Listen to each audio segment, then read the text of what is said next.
Hello students, आज इस video में हम करेंगे उपमहाद्वीप में चिश्ती सिलसिला यानी कि Chishti in the sub continent. ये लिया गया है भक्ति सूफ़ी परंपराएं पार्ट 6 से, यानी कि थीम 6 जो है भक्ति सूफ़ी ट्रेडिशन, उससे। तो ये हिंदी और इंग्लिश दोनों मीडियम में है। तो इस मल्टीपल चॉइस जो क्विज़ है क्वेश्चंस की, वो दोनों ही हिंदी और इंग्लिश भाषाओं में आपके पास क्वेश्चन आएंगे और प्रत्येक क्वेश्चन को करने के लिए आपको मिलेंगे 5 सेकेंड का टाइम। जो काउंटडाउन ख़त्म होते ही आपके पास सही आंसर भी आ जाएगा। तो आपको करना ये है कि अपने सही आंसर्स को काउंट करके बाद में कमेंट बॉक्स में अपना स्कोर भी बताना है। तो शुरू करते हैं क्विज़। Best of luck. तो पहला क्वेश्चन जो आ रहा है आपके सामने कि शेख मोइनुद्दीन चिश्ती की दरगाह डैश में स्थित है, यानी कि शेख मोइनुद्दीन चिश्ती दरगाह इज़ लोकेटेड इन डैश। तो ए जो है ऑप्शन उसका है दिल्ली, बी है आगरा, सी फतेहपुर सीकरी और डी अजमेर। तो आपको बताना है कि दरगाह कहाँ पर स्थित है। तो आपका समय शुरू होता है अब।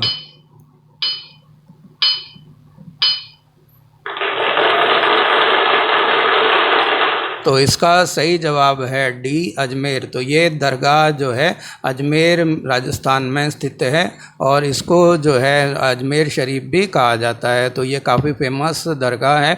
अब अगला क्वेश्चन है, भारत में चिश्ती सिलसिले को शुरू करने वाले थे, यानी कि dash started the Chishti sequence in India. तो ए जो है शेख निजामुद्दीन औलिया, बी शेख मोइनुद्दीन चिश्ती, सी ख्वाजा कुतुबुद्दीन बख्तियार काकी और डी है शेख फरीदुद्दीन। तो आपका समय शुरू होता है अब।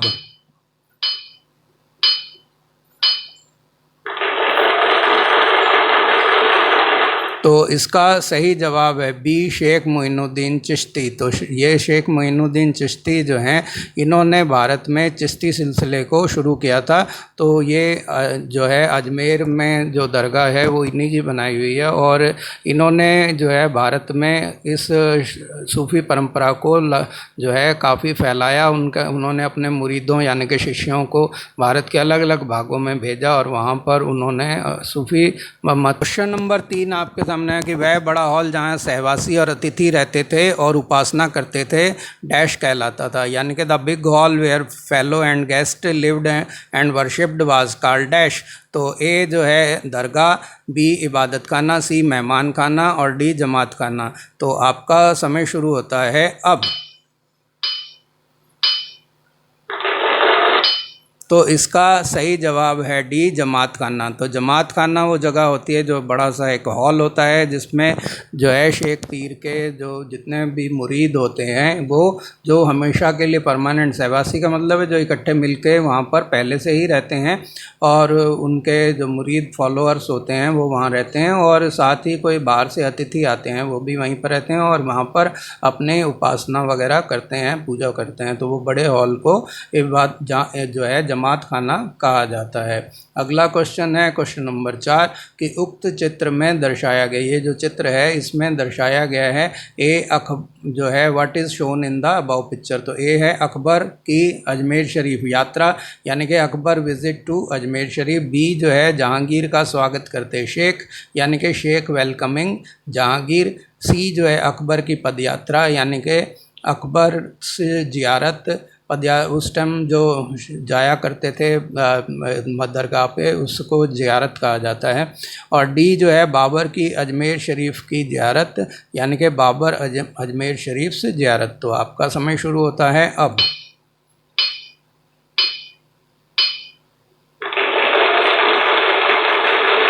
तो इस प्रश्न का सही जवाब है बी जहांगीर का स्वागत करते हुए शेख। तो ये जहांगीर ने जब अजमेर शरीफ की यात्रा की थी तो उनका स्वागत करते हुए इस चित्र में दिखाया गया है।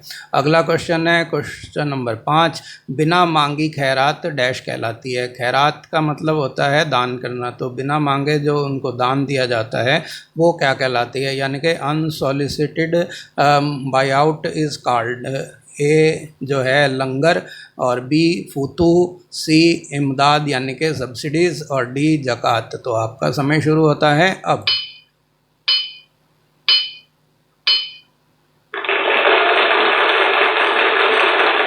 तो इसका सही जवाब है बी फुतू फुतू जो है इस तरह से जैसे दान मांग के लिया जाए, वो नहीं, बिना मांगे अगर कोई आके अपने आप दान कर देता है वहाँ पर, तो उसको जो है जो खैरात कही जाती है, दान जो है वहाँ पे खैरात बोलते हैं, तो वो खैरात जो है फुतू कहलाती है, जो बिना मांगे ली जाती है।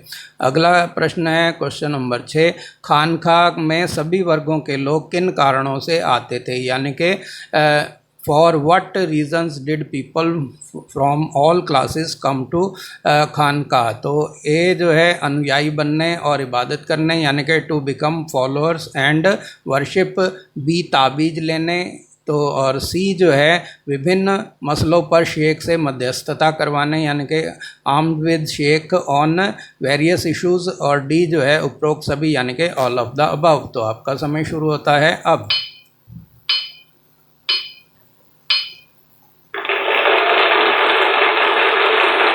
तो इसका सही जवाब है डी, उपरोक्त सभी, यानी कि ऑल ऑफ द अबव। तो इस तरह जो है खानकाह जो होती थी उसमें जो लोग बाहर से आते थे तो उनके कई उद्देश्य होते थे। पहले के कुछ तो जो है पीर के अनुयायी बनने आते थे, उनके मुरीद बनने आते थे, या फिर वहाँ पे इबादत करने, पूजा करने आते थे। मुरीद बन के भी इबादत करते थे और वैसे भी अगर मुरीद नहीं भी बनते थे तो भी इबादत करने आते थे। कुछ लोग जो है अपने विभिन्न चीज़ों के लिए, परेशानियों के लिए या लोगों के लिए ताबीज़ लेके जाते थे, और इसके अलावा शेख से वो आपस के जो उनके कई मामले होते हैं उन मसलों पर भी शेख से मध्यस्थता करवाते थे और शेख की बात जो है मानी जाती थी। तो इसका मतलब ये है कि इसका डी ऑप्शन के उपरोक्त सभी, यानी कि all of the above are right. तो अगला जो क्वेश्चन है वो क्वेश्चन नंबर 7 कि डैश की खानकाह दिल्ली में यमुना नदी के किनारे ग्यासपुर में स्थित है, यानी कि कौन से पीर की दरगाह जो है खानकाह जो है दिल्ली में यमुना नदी के किनारे ग्यासपुर में है। तो the Khanqah of dash was at Gyaspur on the bank of Yamuna river in Delhi. तो ए जो है शेख निजामुद्दीन औलिया, बी शेख मोइनुद्दीन चिश्ती, सी ख्वाजा कुतुबुद्दीन बख्तियार काकी, और डी जो है शेख फरीदुद्दीन। तो आपका समय शुरू होता है अब। तो इसका सही जवाब है ए, शेख निजामुद्दीन औलिया। तो शेख निजामुद्दीन औलिया की जो दरगाह है वो जो है यहाँ पर दिल्ली में यमुना नदी के किनारे पर ग्यासपुर जगह के पर स्थित है। तो ये चित्र में वो दरगाह जो है निजामुद्दीन की दर्शाई गई है। अगला क्वेश्चन है क्वेश्चन नंबर 8, वह कारण जिनसे की वजह से पता चलता है, यानी कि सिंगुलर और प्लूरल दोनों, एक वचन बहुवचन दोनों भी हो सकते हैं। एक कारण या बहुत सारे कारण से पता चलता है कि चिश्तियों ने स्थानीय परंपराओं को अपनाया था, यानी कि द रीज़न और reasons which shows that Chishti adopt local traditions. ए दीक्षितों का सिर मुंडन, दीक्षित माने जो मुरीद बनने आए हैं और उस सूफी मत को ग्रहण कर रहे हैं तो उसकी दीक्षा के समय सिर का मुंडन करना, यानी कि न्यू फॉलोअर्स हेड शेव्ड। और बी जो है यौगिक व्यायाम क्रियाएं करवाना, यानी कि योग और व्यायाम वगैरह कराना, getting yoga exercise actions done. और सी जो है आने वालों को पानी पिलाना, यानी कि to provide water to visitors. और डी जो है उपरोक्त सभी, यानी कि ऑल ऑफ द अबव। तो आपका समय शुरू होता है अब।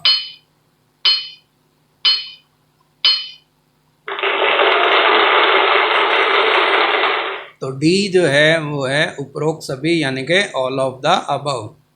तो यहाँ जो चिश्तियों ने जो है अब बिल्कुल उलेमा के कानून को नहीं माना और वो जो है यहाँ के स्थानीय लोगों के साथ मिलजुल कर रहते थे। उन्होंने यहाँ के लोगों के, हिंदू और दूसरे धर्म के जो भी लोग थे प्रचलित या यहाँ की परंपराएं थी उनके साथ अपनी इस्लामिक परंपराओं को भी रखा, लेकिन साथ ही उन्होंने उनको भी अडॉप्ट किया जो यहाँ पे नियम होते थे।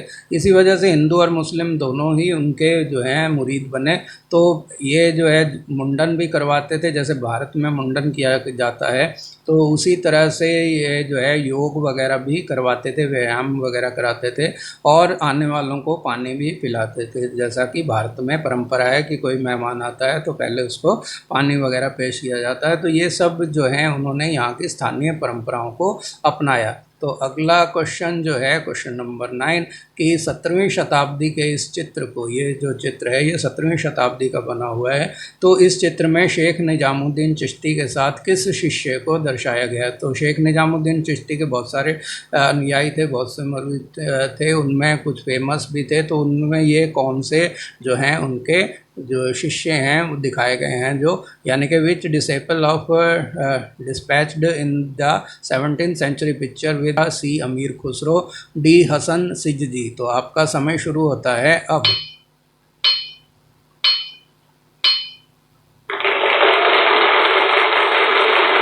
तो इसका सही जवाब है सी अमीर खुसरो। तो ये अमीर खुसरो जो है बहुत बढ़िया कवि और संगीतज्ञ भी थे, और ये जो हैं शेख निजामुद्दीन के शिष्य रहे हैं। तो इनको जो है यहाँ पर इस चित्र में इनके साथ दिखाया गया है। अगला क्वेश्चन है क्वेश्चन नंबर 10, गरीब नवाज डैश को कहा जाता है, यानी कि गरीब नवाज इज़ कॉल्ड डैश। तो किसको गरीब नवाज कहते हैं? ए शेख निजामुद्दीन औलिया, बी शेख मोइनुद्दीन चिश्ती, सी ख्वाजा कुतुबुद्दीन बख्तियार काकी और डी शेख फरीदुद्दीन। तो आपका समय शुरू होता है अब।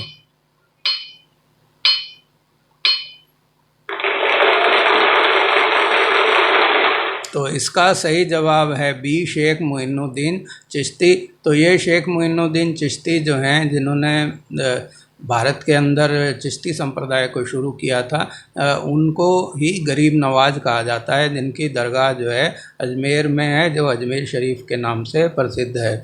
और अगला क्वेश्चन जो है दाता गंज बख्श डैश को कहा जाता है, यानी कि किस पीर को दाता गंज बख्श कहा जाता है। दाता गंज बख्श इज़ कॉल्ड डैश। तो ए जो है शेख फरीदुद्दीन, बी निजामुद्दीन औलिया, सी अब्दुल अल हसन हुजूरवी और डी अब्दुल बख्तियार काकी। तो आपका समय शुरू होता है अब।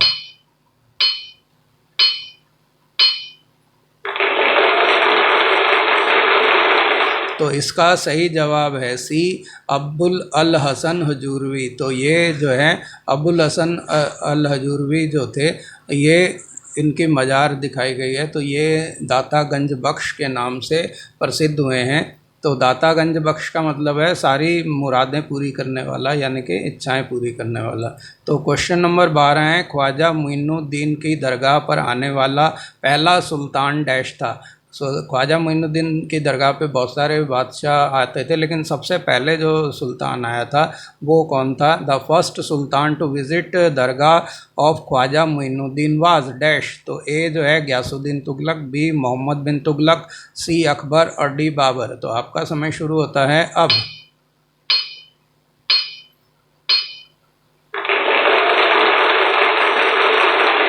तो इसका सही जवाब है बी मोहम्मद बिन तुगलक। तो मोहम्मद बिन तुगलक जिसका समय जो है 1300 ईस्वी में वो जन्म लिया था और 1351 ईस्वी में उसकी मृत्यु हुई। तो ये मोहम्मद बिन तुगलक पहला वो सुल्तान था जो ख्वाजा मोइनुद्दीन चिश्ती की दरगाह पर अजमेर गया था। अगला क्वेश्चन है क्वेश्चन नंबर 13, शेख मोइनुद्दीन की मज़ार पर पहली इमारत डैश के सुल्तान ने बनवाई थी। तो शेख मोइनुद्दीन की जो अजमेर में मज़ार है वहाँ पर जो पहली बिल्डिंग बनाई वो किसने बनाई थी, किस सुल्तान ने बनाई थी? जगह बतानी है और सुल्तान का नाम बताना है। The first building on the tomb of Sheikh Moinuddin was constructed by dash the sultan of dash. तो यहाँ पर पहले जो है राजा का नाम और फिर उसके राज्य का नाम बताना है। तो किंगडम उसकी कौन सी थी और वो बाद में बतानी है, पहले उसका किंग का नाम बताना है। तो अब इसके ऑप्शन है ए मालवा, और जो मालवा का राजा गयासुद्दीन खिलजी था, बी जो है दिल्ली का अलाउद्दीन खिलजी, या सी दिल्ली का मोहम्मद बिन तुगलक, या डी आगरा का अकबर। तो आपका समय शुरू होता है अब।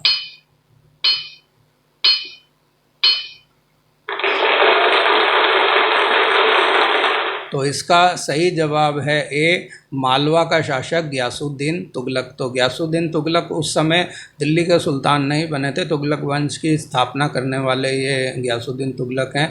तो ये उस समय मालवा के सुल्तान हुआ करते थे। तो इन्होंने सबसे पहले जो है वहाँ पर जो है पहली इमारत का निर्माण करवाया था। क्वेश्चन नंबर 14 जो है, अकबर ने ख्वाजा की मज़ार पर डैश बार ज़ियारत की थी। अकबर जो है वहाँ पे ख्वाजा की मज़ार पर ज़ियारत करने का मतलब वहाँ पर दर्शन करने के लिए कितनी बार गया। तो Akbar prayed at the tomb of Khwaja dash times. तो आपका समय इसके लिए ऑप्शन पहले बता दें। ए जो है 1, बी 9 बार, सी 14 बार और डी 10 बार, यानी कि 1 टाइम, 9 टाइम, 14 टाइम्स और 10 टाइम्स। तो आपका समय शुरू होता है अब।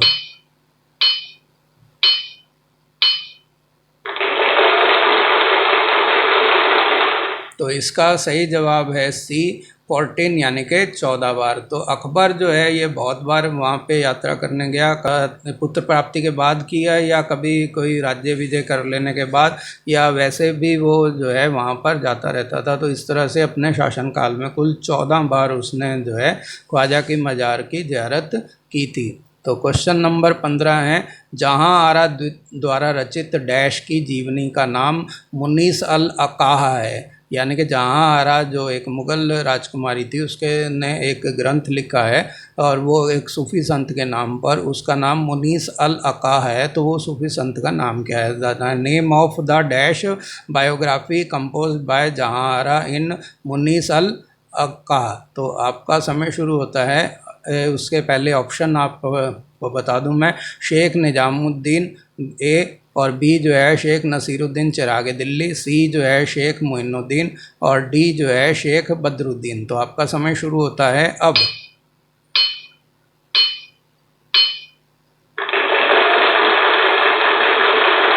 तो इसका सही जवाब है सी शेख मोइनुद्दीन। तो शेख मोइनुद्दीन जो हैं उनके जीवन पे जहाँ आरा ने मुनीस अल अकाहा नाम की ये पुस्तक जो है उसकी रचना की। क्वेश्चन नंबर 16 है कि शेख सलीम चिश्ती की दरगाह डैश में स्थित है। यानी कि शेख सलीम चिश्ती दरगाह इज़ लोकेटेड इन। तो ए जो है दिल्ली, बी अजमेर, सी हैदराबाद और डी आगरा। तो आपका समय शुरू होता है अब।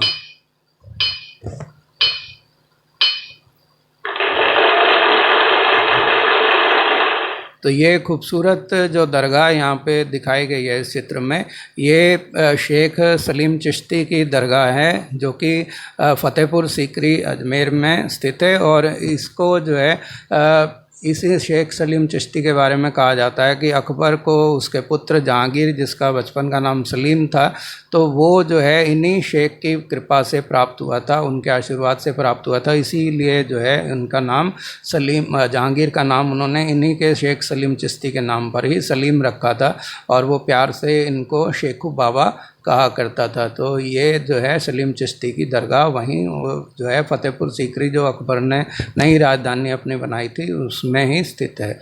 तो क्वेश्चन नंबर 17 है, सूफ़ी संत ईश्वर का नाम जाप और श्रवण करना, यानी कि आध्यात्मिक संगीत की महफिल द्वारा ईश्वर की उपासना जो की जाती थी उसके लिए इस्तेमाल किए जाने वाले दो शब्द जो यहाँ और यहाँ आएंगे वो बताने। यानी कि सूफ़ी संत use to worship god by dash chanting with the name of God and dash hearing the spelter of spiritual music। तो यहाँ आएगा ए जो है ऑप्शन समा और जिक्र, और बी जो है जिक्र और समा, सी जो है आरती और कव्वाली, और डी जो है बंदगी और इश्क। तो आपका समय शुरू होता है अब।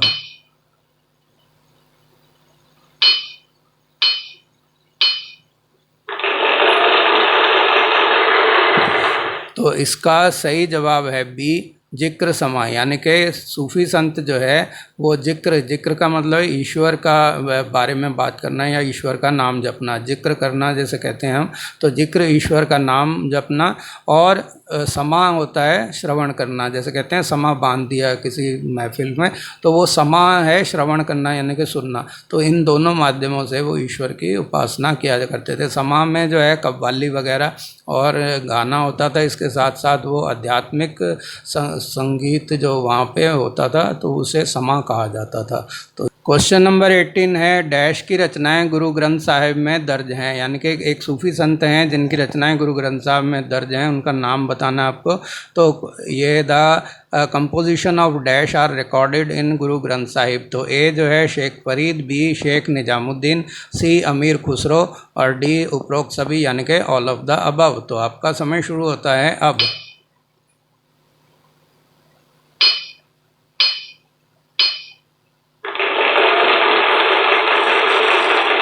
तो इसका सही जवाब है ए शेख फरीद। तो शेख फरीद वो संत हैं जिनकी रचनाएं जो हैं गुरु ग्रंथ साहिब में दर्ज हैं। इन्हें सिख धर्म में भी बड़े सम्मान की दृष्टि से देखा जाता है। तो अगला क्वेश्चन है क्वेश्चन नंबर 19, डैश की रचना पद्मावत चित्तौड़ के राणा रतन सिंह और रानी पद्मावती की प्रेम कहानी भी सूफियों के आत्मा के परमात्मा तक पहुँचने की आजमाइश है।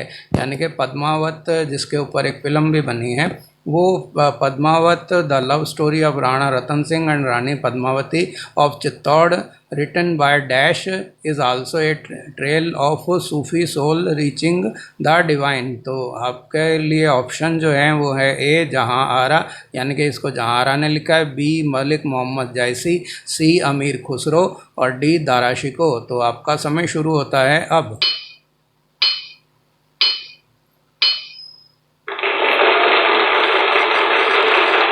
तो इसका सही जवाब है बी मलिक मोहम्मद जैसी। तो मलिक मोहम्मद जैसी जो हैं ये भी सूफ़ी परंपरा से ही थे। तो इन्होंने प्रेम के गीत जो हैं वो इसमें उनके इबादतों में गाए जाते थे। तो इसका जैसी रचित पद्मावत की जो है वहाँ पर कई बार पाठ भी होता रहता था। तो इस तरह से ये जो है इनका इश्क जो है वो आत्मा से परमात्मा तक पहुंचने का एक जरिया था। कव्वालियों के रूप में इनको वहाँ पे गाया जाता था। क्वेश्चन नंबर 20 है, कव्वाली से पूर्व और अंत में गाए जाने वाले कॉल की शुरुआत डैश ने की। यानी कि कव्वाली से के पहले और आखिर में एक कॉल नाम से एक कुछ गाया जाता है, तो उसकी शुरुआत किसने की थी? कॉल सॉन्ग बिफोर और at the end of qawwali was started by dash. तो ए जो है मलिक मोहम्मद जायसी, बी अमीर खुसरो, सी शेख फरीद और डी शेख निजामुद्दीन। तो आपका समय शुरू होता है अब।